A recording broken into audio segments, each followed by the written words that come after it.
এই সরে বাচ্চা তুই কোথায় আছিস রে? আমি বাড়িতে চলে গেছি। সরে বাচ্চা তোর বাড়ির সামনে তুই বাইরে আয়, সরে বাচ্চা পাওয়া যায়।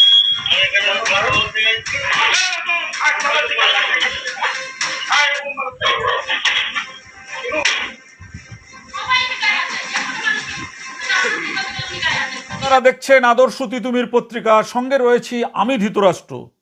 আজকের আপনাদেরকে আমরা দেখাবো, আমাদের ক্রাইম রিপোর্টার সুরেন্দ্র কুমার সিং তুলে নিয়ে এসছেন যে খবর আজকে আপনাদের সামনে আমরা তুলে ধরছি। এই খবর দেখার পরে আপনারা ভাববেন যে 15 বছর পশ্চিমবাংলায় যে বিভিন্ন কর্পোরেশন এবং পৌরসভায় যে কাউন্সিলররা নির্বাচিত হয়েছিলেন শাসক দলের হয়ে, তাদের কথা ভাবলে আপনাদের গা ঘিনঘিন করবে। আজকের খবরের শিরোনাম, পুলিশ কমিশনারদের সাথে ছবি, মস্তানি করার অভিযোগ বিধাননগর কর্পোরেশনের 20 নম্বর ওয়ার্ডের তৃণমূল কাউন্সিলর প্রসেনজিৎ নাগের। আপনাদের আগে দেখাই আমরা যে একজন কাউন্সিলর সে কতটা ক্ষমতাশালী হলে, কতটা প্রভাবশালী হলে সে যারা পুলিশ কমিশনার নগরপাল রয়েছেন, প্রথমেই আমরা দেখাচ্ছি ব্যারাকপুরের নগরপাল মনোজ ভার্মা, যিনি আমাদের রাজ্যের মুখ্যমন্ত্রীর একদম নেওটা ছিলেন। সেই মনোজ ভার্মা আইপিএস অফিসার, তার সঙ্গে অফিসে যাওয়ার পরে অফিসে তাকে দেখে দাঁড়িয়ে উঠে চেয়ার থেকে তার সাথে ছবি তুলছেন, ফটো সেশন। 1 নম্বর। 2 নম্বর আমরা দেখাচ্ছি আপনাদেরকে বিধাননগর পুলিশ কমিশনারেটের আইপিএস নগরপাল শ্রী মুকেশের সঙ্গেও একই রকমভাবে ছবি। আমরা আরেকটু হতবাক হয়েছি যে সৌমেন মিত্র আইপিএস, উনি কিন্তু খুব ডাকাবুকো আইপিএস হিসাবে তার কিন্তু খুব পরিচিতি রয়েছে, তার সঙ্গেও ছবি। এবার আসি আমরা একটু রাজনীতি, এই যে ছবিগুলো আপনারা দেখুন। এবার আসছি আমরা একটু রাজনীতির ময়দানে। বারাসাত লোকসভার তৃণমূলের কাউন্সিলর যিনি রয়েছেন, অধুনা দল পরিবর্তন করেছেন, কাকুলি ঘোষ দস্তিদার, একেবারে তার স্নেহদন্য কে নেই। রয়েছেন সেখানকার বিধায়ক তাপস চ্যাটার্জি, তার সঙ্গে জনাব ফিরাদ হাকিম, সবার সঙ্গে রয়েছেন এই প্রসেনজিৎ নাগ।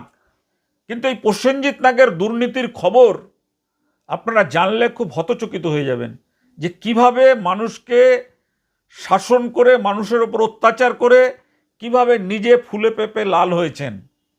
আজকের সেই খবরই আমরা দেখাবো। প্রথমেই আপনাদেরকে শোনাবো, এইগুলো তো আপনারা দেখলেন। এরপর আপনাদেরকে আমরা শোনাতে চাই একটা অডিও ক্লিপিংস।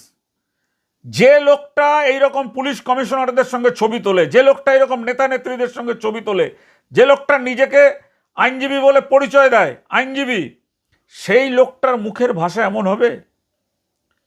ওই বাগুইহাটির অশ্বিনীনগরের বাসিন্দা উদয় সাহা, তিনিও তৃণমূল করতেন। সে এই যে ভদ্রলোক প্রসেনজিৎ নাগ কাউন্সিলর, তার কথাতে কেন বিভিন্ন জায়গায় তোলাবাজি মস্তানি করেনি, সেই জন্য তাকে কি বলা হচ্ছে আপনারা নিজেরাই শুনুন, নিজেদেরকে আপনারা আগে শুনুন তার সেই অডিও ক্লিপিংস, কিভাবে তাকে চমকানি ধমকানি দেওয়া হচ্ছে, খিস্তি দিয়ে একেবারে এলাকা ছাড়া করে দেবো, আমার এলাকা। ওরে বাপরে বাপ, এ তো সিরাজদৌল্লার মতন কথাবার্তা, আমার এলাকা। শুনুন সেই অডিও ক্লিপিংসটা। এই সরে বাচ্চা তুই কোথায় আছিস রে? ওকেও মেরেছি, হাতটা দেখতে খারাপ। হ্যালো, হ্যাঁ দাদা, এই সরে বাচ্চা তুই কোথায় আছিস রে? আমি বাড়িতে চলে গেছি। সরে বাচ্চা তোর বাড়ির সামনে তুই বাইরে আয়, সরে বাচ্চা পাওয়া ছাড়। এক্ষুনি বাড়ি ছেলে ভাগ, খানকির ছেলে, তোর বাড়ি আমি আসছি। সরে বাচ্চা দাঁড়া, খানকির ছেলে, তোর বাড়ি আমি আসছি। তুই কত বড় খানচোট হয়েছিস, আমি হাবড়ার বাড়িতে গেছি দাদা। তুই খানকির ছেলে, তুই আমার এলাকায় ঢুকবি না কাল থেকে। সরে বাচ্চা তুই যদি আমার এলাকায় সরে বাচ্চা ঢুকেছিস, তোকে পিছিয়ে তোকে মেরে ফেলে দেবো। কোনো বাপ তোকে বাঁচাতে পারবে না, কোনো পাঁচু কেন, কোনো বাপ। তুই সরে বাচ্চা আমার এলাকায় ঢুকবি না, আজকে তোকে সরে বাচ্চা বলে দিচ্ছি। তুই আমার এলাকায় শুয়োরের বাচ্চা ঢুকবি না, শুয়োরের বাচ্চা। একেবারে যদি তোকে দেখেছি তোর এলাকায় পিছিয়ে তোকে ছাতু ফেলে দেবো, শুয়োরের বাচ্চা। তুই শুয়োরের বাচ্চা পাক্কা করে খানকির ছেলে। শুয়োরের বাচ্চা তোকে যদি এলাকায় না দেখি, এলাকায় পিছিয়ে তোকে লাশ খালে ভাসিয়ে দেবো। যাখানে পারিস তুই যা, তো কেউ কোনো বাবা নেই তোকে বাঁচাবে। শুয়োরের বাচ্চা তোকে আমি বলে দিলাম, তোর হাবড়া থেকে বাস তুলে দেবো, তোর হাবড়া থেকে বাস তুলে দেবো। শুয়োরের বাচ্চা আমার এলাকায় যেন তোকে না দেখি। কালকের মধ্যে ঘর ফাঁকা করে পালিয়ে যাবি এলাকা ছেড়ে। শুয়োরের বাচ্চা এলাকায় বেড়াচ্ছ, অত্যাচার শুরু করেছো, শুয়োরের বাচ্চা শালা। ক্লিপিংসটা আপনারা শুনলেন। বিধাননগর কর্পোরেশনের একজন পাতি কাউন্সিলর এই প্রসেনজিৎ নাগ, এর আগেও একটা নার্সিংহোম দখল করার অভিযোগ উঠেছিল তার বিরুদ্ধে। এরপরে তৎকালীন সময় সিপিএমের যে খুব বড় আইনজীবী ছিলেন পৃথ্বীশ দাশগুপ্ত, তার সঙ্গে মিলে তাকে সামনে রেখে বিভিন্ন রকম অনৈতিক কাজকর্ম সেই সময় করেছেন।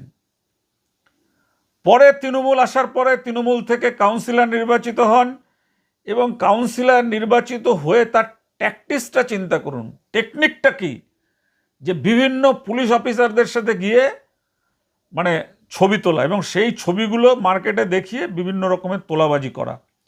আমাদের কাছে সেই সব ছবিগুলো যে প্রকাশ করেছে আপনাদের তো দেখালাম, এই সব ছবিগুলো কিন্তু একসময় ভাইরালও হয়েছে, কিন্তু পুলিশ তার বিরুদ্ধে কোনো ব্যবস্থা নেয়নি, কোনো ব্যবস্থা নেই। এই উদয় সাহাকে একেবারে হতদরিদ্র, তাকে তার সন্তান এখন মানে 19 মাসের একটা সন্তান, তার স্ত্রী, তাদের সঙ্গে কাটছাড়া করেছেন। শুধু তাই নয়, যে কোনো অপারেশনে কারো বাড়িতে যদি তাকে ছাড়া ইট পড়তো, সেই বাড়িতে গিয়ে ভাঙচুর করতো, সেরকম সিসিটিভির ফুটেজ আছে, আপনারা দেখুন সেই সিসিটিভির ফুটেজ।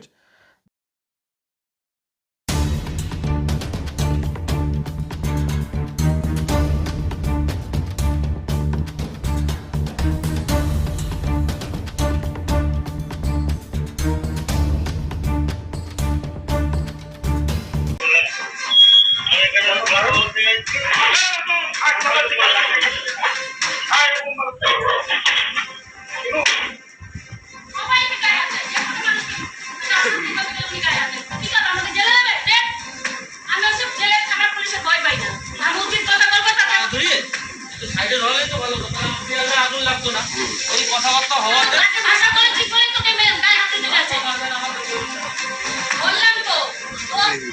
তোমার নামে অনেক কমপ্লেন আছে, তোমাকে ন্যাড়া করে ঘুরাবো, ঘোরাঘুরি নিয়ে যাব, মাথায় ঘোর করবো, ঠিক আছে? তোমার নামে অনেক এলিগেশন আছে। আমার একটাই শুধু অনুরোধ, উনি কি আমার ছেলের নামে কোনো এলিগেশন দেখাতে পারবে? উনি যে কথাটা বলেছে উনি কি দেখাতে পারবে? মারধর করেছে কাউন্সিলর এসে, 20-22টা ছেলেকে নিয়ে এসে এই খোল আজে বাজে ওরা খুলে দিয়েছে, ওরা ঘুমাচ্ছে চোখে সামনে, এই তো গ্রিলের ভিতরে ঢুকে মেরেছে। তোকে মেরে ফেলতে পারি, তোকে আমরা, আমার এত ক্ষমতা আছে জানিস, আমি তোকে মাথায় ঘোল ঢেলে ঘুরাবো, তুই বাজে ছেলে, আগরুম বাগরুম সত্যি। হ্যাঁ পিটিয়েছে, করতে পারে কোনো কাউন্সিলর আইন সেইটাই তো আমরা কিছু করতে পারছি না, কারণ দেখুন আমাদের কোনো সেরকম আর্থিক অবস্থা নেই। আমরা ভয় তো অবশ্যই থাকবে, আমারও কিছু করবো না, আমার ছেলেটাকে ধরো গুন্ডা দিয়ে কিছু করে দেয়। অন্তত 20-22টা ছেলে নিয়ে এসেছিল। এই চৌকিটাকে আমরা পেতেছি কেন, এই চৌকিটাকে এসে ছেলেগুলোর দিয়ে তুলে দিলে যে আমরা এখানে একটু বসে একটু গল্প টল্প করি না, আমরা তো পেতেছি, কাউন্সিলর এবার আসুক। যে তার কথা যদি কেউ না শুনতো তাহলে তাদের বাড়িঘর ভাঙচুর করতো নিজে দাঁড়িয়ে থেকে, তবুও পুলিশ তাকে গ্রেপ্তার করেনি। কেন কেন তাকে গ্রেপ্তার করা হয়নি? কি এমন আইনের ঊর্ধ্বে এই প্রসেনজিৎ নাগ? এত বড় কি তার ক্ষমতা যে তিনি মানুষের বাড়িঘর ভাঙচুর করছেন, বাড়িঘর ভাঙচুর করে এলাকা ছাড়া করছেন মানুষকে?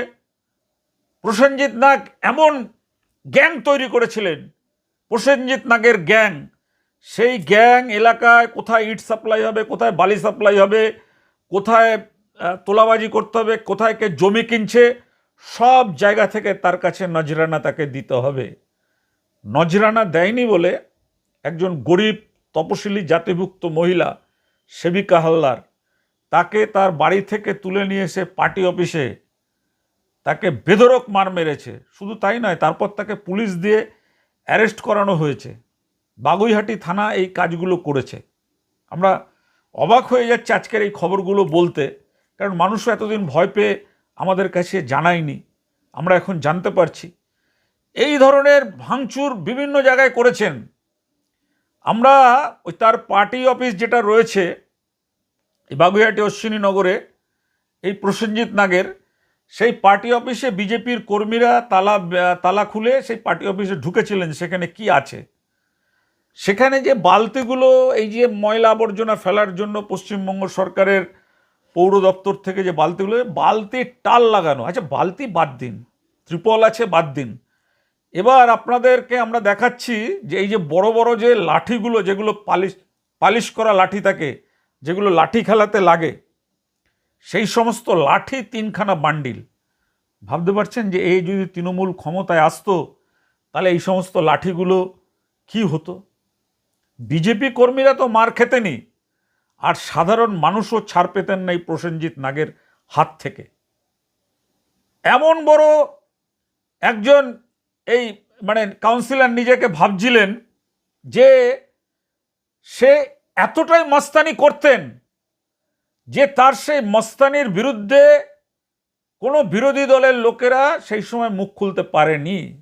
এখন কিন্তু ভদ্রলোক পালিয়েছেন। এই উদয় সাহা যে কেসটা করেছিলেন, তার উপর যে অত্যাচার অবিচার করেছিলেন, তার থেকে 2 লক্ষ টাকা 2.5 লক্ষ টাকা নিয়েছিলেন, বিশাল অভিযোগ জমা পড়েছিল। এবার আইনজীবী হওয়ার সুবাদে কলকাতা হাইকোর্ট থেকে শর্ত সাপেক্ষে জামিন পেয়েছে, কিন্তু আরও প্রচুর অভিযোগ, সেগুলো আমরা তুলে নিয়ে আসবো। আজকের যে খবর আমরা আপনাদেরকে দেখালাম, এই কীর্তিমান কাউন্সিলর যিনি নিজেকে জাহাঙ্গীর মনে করতেন, পুষ্পা ঝুঁকেগা নেহি, পুষ্পা তো লাস্ট পর্যন্ত আপনারা দেখলেন কিভাবে ঝুঁকলো। তো এই প্রসেনজিৎ নাগকেও নিশ্চয়ই যেভাবে মানুষের ওপর অত্যাচার করেছেন, অবিচার করেছেন, তাকেও ঝুঁকতে হবে। পালিয়ে কতদিন থাকবেন? হিসাব দিতে হবে জনগণের কাছে। যে উদয় শাহ একটা দরিদ্র পরিবারের ছেলে, তাকে মারধর করে এলাকা ছাড়া করেছেন, তার স্ত্রী ছাড়া করেছেন, তার সন্তান ছাড়া করেছেন। সেবিকা হালদার একটা পিছিয়ে পড়া প্রান্তিক মতুয়া পরিবারের মানুষ, তাকে মারধর করেছেন। সবচাইতে দুঃখজনক, তার ছেলে কলেজে পড়েন, তার বিরুদ্ধে 3 বছরের একটি মেয়েকে দিয়ে পক্সো কেস করানো হয়েছে। সেই পক্সো কেসে যে ছেলেটি কলেজের ছাত্র, সে 7 মাস জেল খেটে বেরোলো। এখন কোনো সাক্ষী নেই, কোনো সবুত নেই, এবং যাকে দাঁড় করানো হয়েছিল যে 3 বছরের মেয়েটি, সে এখন 5-6 বছর হয়েছে, সে বলছে না আমার ওপর কোনো অত্যাচার হয়নি। তাহলে প্রসেনজিৎ নাগ কেন গ্রেপ্তার হবে না? দেখুন, সবাই তো আওয়াজ তুলতে পারে না। আমরা বাগুইহাটি অশ্বিনীনগরের মানুষের কাছে আবেদন রাখতে চাই যে যেখানে এই ধরনের ডন মানুষের ওপর অত্যাচার করেছে, গরিব মানুষের সম্পদ লুট করেছেন, তোলাবাজি করেছেন, ক্ষমতার অপব্যবহার করেছেন, তাদের জেল যাত্রা প্রয়োজন রয়েছে। মনে রাখবেন, আদর্শ তিতুমির পত্রিকা মানেই কিন্তু কোনো বাবুদের কাছে লেজুর বাঁধা নয়। বিড়ালের গলায় ঘন্টা বাঁধবে কে? ঘন্টাটা বেঁধে দিলেন আমাদের ক্রাইম রিপোর্টার সুরেন্দ্র কুমার সিং। আপনারা যদি মনে করেন যে হ্যাঁ এটা অন্যায়, এটা অবিচার, সমগ্র বাগুইহাটি জুড়ে এই খবরকে ছড়িয়ে দিন। আমাদের চ্যানেলকে সাবস্ক্রাইব করুন, মানুষকে জাগরুক করুন, এবং অবিলম্বে এই যে মস্তান কাউন্সিলর রূপী প্রসেনজিৎ নাগ, তাকে গ্রেপ্তার করা হোক। এবং এই যে পুলিশ কমিশনারদের সঙ্গে যে ছবি তুলে যেগুলো তিনি ভাইরাল করে নিজের প্রভাব প্রতিপত্তি দেখিয়েছেন, সেই পুলিশ কমিশনারদের উচিত এর বিরুদ্ধে ব্যবস্থা নেওয়া। আজকে পর্যন্ত ভালো থাকবেন। ভালো লাগলে অবশ্যই চ্যানেলটাকে সাবস্ক্রাইব করবেন। আপনাদের সঙ্গে আমরা সব সময় রয়েছি। যে কোনো মানুষ বিপদগ্রস্ত হলে, ভ্রষ্টাচার ব্যভিচারের শিকার হলে, দুর্নীতির শিকার হলে আমাদেরকে জানাবেন, আমরা আপনাদের পাশে রয়েছি। ভালো থাকবেন, নমস্কার। প্রসেনজিৎ নাগ 2019 সালে যখন আমি ওনার কাছে যাই, আমার এই জমি সংক্রান্ত মামলায়, যেহেতু উনি উকিল মানুষ ছিলেন, সেহেতু উনি আমাকে ধাপে ধাপে উনি আমার কাছ থেকে 2.5 লাখ টাকা নেন, ধাপে ধাপে ক্যাশ। যেহেতু উকিল মানুষ, যাতে কোনো সময় ওকে ফাঁসাতে না পারি, তার জন্য একটা ছোট অফিস আছে। সেই অফিসে, যে অফিসে আমাকে ফেলে আমার কপালে ওনার একটি লাইসেন্সপ্রাপ্ত আগ্নেয়াস্ত্র আছে, উনি আমাকে ঠেকিয়েছিল। এবং কি কখন ঠেকিয়েছিল, যে বাড়িওয়ালার সামনে। তখন আমি কিছু ভাড়া টাড়া দিতে পারছিলাম না, একটু অসুবিধার মধ্যে ছিলাম, আমার মা মারা গেছিলো। সেই জন্য তাল বাহানার জন্য আমার বাড়িওয়ালা আমার কাছে টাকা পেত। তো সেই কথা উনি জানতে পেয়ে উনি আমাকে ওনার অফিসে ডাকিয়ে আমাকে আমার মা মাসি তুলে উদ্ধার করে। এমন সময় উনি ওনার পিস্তলটা বার করে আমার মাথায় ঠেকায়, বলে তোকে মেরে দেবো, এই টাকা পয়সা দিয়ে এক্ষুনি ঘর ছাড়। তার 2 দিন পর আমি তাকে ডেকে আমার ঘর ভাড়া বাবদ আমি যে টাকা পয়সা পেত সেই টাকা পয়সা তাকে মিটিয়ে দেওয়া হয়। দীর্ঘদিন লোকের সামনে আমার মা মাসি তুলে সব সময় ওর মুখের ভাষা খানকির ছেলে শুয়োরের বাচ্চা ছাড়া কোনো কথা নেই। উনি পান থেকে চুন খসলেই মারতে যাওয়া, খিস্তি করা, মিথ্যে মামলায় ফাঁসিয়ে দেওয়া, কাউকে 3 বছরের বাচ্চাকে দিয়ে কাউকে ধর্ষিত বানিয়ে তাকে 7 মাস জেল কাটানো, কাউকে চাকরি দেওয়ার নাম করে পার্টি অফিসে নিয়ে এসে মহিলাকে মারধর করা। শুধু সে পারেনি আমাকেই মারতে, এছাড়া উনি আমার প্রতি সব কিছু টর্চারিং করেছে, মানসিক, শারীরিক, এবং স্বামী স্ত্রী জীবনে উনি আমার সমাপ্তি ঘটায়। আমার বউকে ভয় দেখায়, ভয় দেখিয়ে আমার বউ যাতে ডিভোর্স নিয়ে সে চলে যায়। বর্তমানে আমার 19 মাসের বাচ্চা, আমার সঙ্গে কোনো যোগাযোগ নেই, কিচ্ছু নেই। আমার 2টি সন্তান। আমার এই প্রসেনজিৎ নাগের জন্য আজকে আমার জীবনটা নরকে এসে দাঁড়িয়েছে। আজকে দিনের পর দিন 2025 সালে 10ই জুলাই আমার হাবড়া বাড়ির থেকে আমাকে অ্যারেস্ট করা হয়। অ্যারেস্ট করার রিজন তখন তারা দেয়নি। আমাকে পিসিতে নিয়ে আসার পর আমার নামে এফআইআর রুজু হয়। আমার কাছ থেকে জোরজবস্তিমূলক পুলিশেরা, কারণ হাবড়া থানার আইসিকে ফোন করে বলা হয় আমি ক্রিমিনাল, আমার কাছে আগ্নেয়াস্ত্র আছে, আমার কাছে এই আছে, আমার কাছে ওই আছে বলে 2025-এর যে হাবড়া থানার আইসি ছিলেন তার নেতৃত্বে আমাকে অ্যারেস্ট করা হয়। অ্যারেস্ট করে আমাকে খুব অত্যাচার করা হয় এবং আমাকে দিয়ে লেখানোর চেষ্টা করা হয় যে আমি 2 নম্বরীর সঙ্গে যুক্ত। তখনকার যেহেতু আমি জীবনে কোনো দিন আমি অ্যারেস্ট হইনি, আমি এমন কোনো দিন কিছু করিনি যাতে আমাকে হাজতবাস থাকতে হয়েছে। আমি 20 নম্বর ওয়ার্ডে কোনো দিন আমি সিন্ডিকেট করিনি, আমি কোনো দিন কোনো বিল্ডিংয়ের সঙ্গে যুক্ত ছিলাম না, আমি কোনো দিন প্রমোটিং করিনি। আপনি এসে জানতে পারবেন। হ্যাঁ, আমি সবার সঙ্গে মিশতাম, যেহেতু সিনিয়র পার্সেন্ট, তার জন্য সবাই ভাইদের নিয়ে কাজকর্ম করার চেষ্টা করেছি, উন্নতি করার চেষ্টা করেছি। এমনকি আমি যখন আমার যে প্রথমেই বললাম আমার 5 কাঠা জমি ছিল, সেখান থেকে আমি 1 কাঠা জমি বিক্রি করি। বিক্রি করে মায়ের কিছু দেনাদায়ী ছিল, আমাদের কাগজপত্রের খাজনা ট্যাক্স 40 বছরের বাকি ছিল, সেগুলো দিতে হয়েছিল। এবং মা যেহেতু মরণপূর্ণ অবস্থায় ছিল, তখনকার সময় আমি 9,80,000 টাকায় আমি জমিটি বিক্রি করি 1 কাঠা। সোনা সরকার বলে একজন আছেন, তিনি আমার জমিটি নেন। এখন তাকে দিয়ে প্রসেনজিৎ নাগ কেস করানোর চেষ্টা করছে। এই রাজনীতি করতে গিয়ে আমার জীবনটাকে পুরো নরকে তৈরি করে দিয়েছে, আমার সর্বস্ব শেষ করে দিয়েছে। আজ এই প্রসেনজিৎ নাগ নেতৃত্বে